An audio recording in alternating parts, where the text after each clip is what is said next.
കേരളത്തിന്റെ പുതിയ ഗവർണറായി രാജേന്ദ്ര വിശ്വനാഥ് അർലേക്കർ സത്യപ്രതിജ്ഞ ചെയ്തു. രാജ്ഭവനിൽ പ്രത്യേകമൊരുക്കിയ വേദിയിലായിരുന്നു സത്യപ്രതിജ്ഞാ ചടങ്ങ്. ഹൈക്കോടതി ചീഫ് ജസ്റ്റിസ് നിതിൻ മത്കർ സത്യവാചകം ചൊല്ലിക്കൊടുത്തു. മുഖ്യമന്ത്രിയും മന്ത്രിമാരും ചീഫ് സെക്രട്ടറിയും പ്രതിപക്ഷ നേതാവും ചടങ്ങിൽ പങ്കെടുക്കാനെത്തി. കേരളത്തിന്റെ 23ാമത് ഗവർണറായിട്ടാണ് രാജേന്ദ്ര വിശ്വനാഥ് അർലേക്കർ സത്യപ്രതിജ്ഞ ചെയ്ത് അധികാരമേറ്റെടുത്തിരിക്കുന്നത്. I, Rajendra Vishwanath Arlekar, do swear in the name of God that I will faithfully execute the office of Governor of Kerala and will, to the best of my ability, preserve, protect and defend the Constitution of India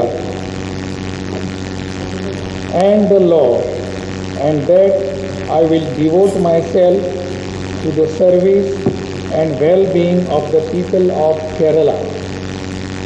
Sunisha ഇലൂരിന്റെ വിവരങ്ങളുമായി. സുനിഷ, ഇപ്പോൾ പുതിയ governor സ്ഥാനം ഏറ്റെടുത്തിരിക്കുന്നു. മുൻ ഗവർണറുമായി ബന്ധപ്പെട്ട ആരിഫ് മുഹമ്മദ് ഖാനുമായി ബന്ധപ്പെട്ട് സംസ്ഥാന സർക്കാരിന് ദുരനുഭവങ്ങളുണ്ട്. അതുകൊണ്ട് തന്നെ പുതിയ ഗവർണറിൽ നിന്ന് അങ്ങനെ ഉണ്ടാകില്ല എന്ന പ്രതീക്ഷയാണ് സർക്കാരിനുള്ളത്. ഗവർണർ സ്ഥാനം ഏറ്റിരിക്കുന്നു. ആശംസകളുമായി പ്രതിപക്ഷ നേതാവും മുഖ്യമന്ത്രിയും ഒക്കെ പങ്കെടുക്കുകയും ചെയ്തിരിക്കുന്നു. എന്താണ് വിശദാംശങ്ങൾ, ചടങ്ങിന്റെ വിശദാംശങ്ങൾ?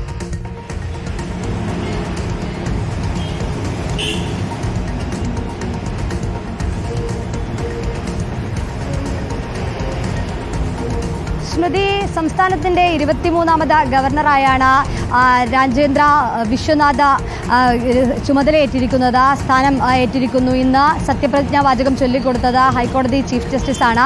മുഖ്യമന്ത്രി, മറ്റു മന്ത്രിമാർ, പ്രതിപക്ഷ നേതാവ്, സ്പീക്കർ തുടങ്ങിയവരൊക്കെ തന്നെയും ഈ ചടങ്ങിൽ സന്നിഹിതരായിരുന്നു എന്നതാണ്. ഈ പറഞ്ഞതുപോലെ നേരത്തെ ഈ 5 വർഷത്തെ ഗവർണർ ആരിഫ് മുഹമ്മദ് ഖാൻ്റെ ചില അനുഭവങ്ങൾ സർക്കാരിൻ്റെ മുന്നിലുണ്ട്. പക്ഷേ നേരത്തെ ആരിഫ് മുഹമ്മദ് ഖാന് യാത്രയയപ്പ് നൽകാത്തത് വലിയ വിഷയമായിരുന്നു. പക്ഷേ വലിയ സ്വീകരണമാണ് കഴിഞ്ഞ ദിവസം മുതൽ ഗവർണർക്ക് നൽകുന്നത് എന്നതാണ്. സർക്കാർ കഴിഞ്ഞ ദിവസം വിമാനത്താവളത്തിൽ തന്നെ വലിയ സ്വീകരണം ഒരുക്കിയിരുന്നു. പിന്നാലെ ഇന്ന് സത്യപ്രതിജ്ഞാ ചടങ്ങിലും ഇവിടെ ഉണ്ടായിരുന്ന എല്ലാ മന്ത്രിമാരും എത്തിയിട്ടുണ്ടായിരുന്നു എന്നത് തന്നെയാണ്.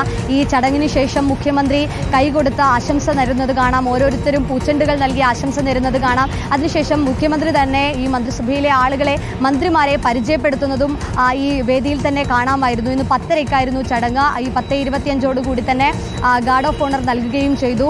അദ്ദേഹത്തിൻ്റെ ഭാര്യയും വേദിയിൽ ഉണ്ടായിരുന്നു എന്നതാണ്. ഈ പറഞ്ഞതുപോലെ കേരളീയ വേഷത്തിലായിരുന്നു അദ്ദേഹം എത്തിയത് എന്നതാണ്. പൂർണ്ണമായും കേരളത്തെക്കുറിച്ച് പൂർണ്ണമായും കേരളത്തിൻ്റെ മട്ടും രൂപത്തിലും ഭാവത്തിലുമെല്ലാം തന്നെ ഒരു കേരളീയനായി കേരളീയ വസ്ത്രത്തിൽ അദ്ദേഹം എത്തുന്ന കാഴ്ചയാണ് നമ്മൾ കണ്ടത്. ഏതായാലും ഈ പറഞ്ഞതുപോലെ ഗവർണർ ആരിഫ് മുഹമ്മദ് ഖാനെ നേരത്തെ ഈ പറഞ്ഞതുപോലെ പല പല പ്രശ്നങ്ങളുമുണ്ട്. അതിനെ ആവർത്തിക്കുമോ, അതേ രീതിയിൽ തന്നെ ആയിരിക്കുമോ പുതിയ ഗവർണർ എന്ന ചോദ്യങ്ങളൊക്കെ തന്നെയും ബാക്കിയാണ്. ഏതായാലും കാണാനുള്ള കാര്യങ്ങളാണ്. സുനിഷ ഇലൂരാണ് വിശദാംശങ്ങൾ നൽകിയത്.